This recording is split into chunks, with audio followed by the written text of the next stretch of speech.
Hi everybody, my name is Chef Julie Walsh from the Cordon Bleu here in London.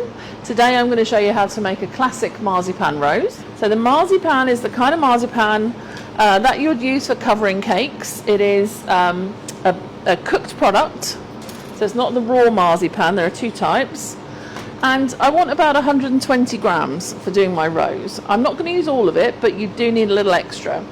So I'm not adding colour to this. There is another step if we want to add colour in. We need the colour in first, but I'm using it natural.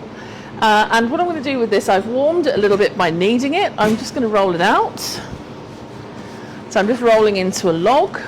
If you find it a little sticky, you can add just a touch of icing sugar or cornstarch, but icing sugar is fine for this because we're not handling it too much. And then I'm going to divide this into equal pieces. So using my knife, I'm just going to take the end off, and I need 11 equal pieces, and then one piece which is twice the size. 2, 4, 6, 8, 9, 10, 11, and then one which is twice the size. And then what I'm going to do with these, I'm going to round them into balls. So this is the first step. And then the double size piece, I'm going to do the same thing. I'm going to make it into a ball, and I'm going to make that into my bud straight away. So from the ball, we're going to elongate one side. So we make it into a cone. So there's my cone shape. And then from that, I'm going to squeeze about 1/3 to give it a little bit of a waist.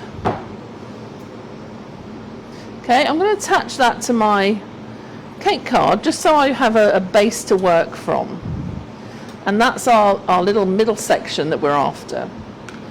Okay, going on to the petal shaping next. On one of our sheets of clear plastic, we're going to space a few of these out. We don't need to do too many, don't need to do all of them. Okay, but we need enough space between them so that we can flatten them and make them bigger. And then what I'm going to do is with my thumb, I'm just going to push these down. So it's giving me a flat coin shape. Okay, so if we do that to start ourselves off, then we have the placement correct. Okay, and if you're a little bit nervous, you can do one of these at a time.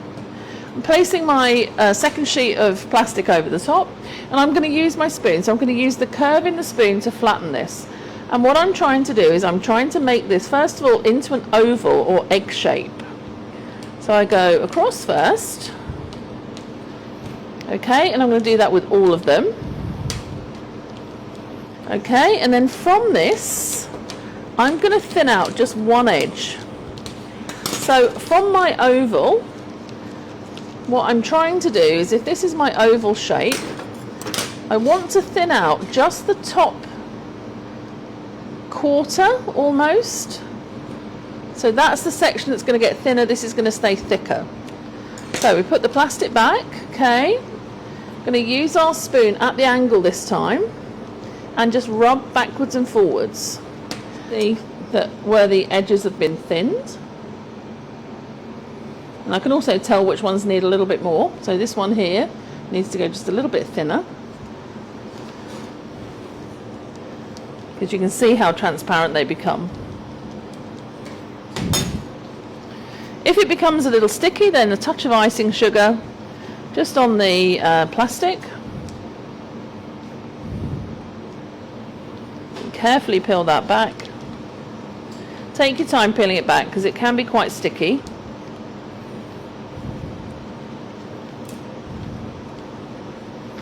And then once we have our petal, we're just going to lay it on another surface or a piece of paper just so that we can carry on with that process.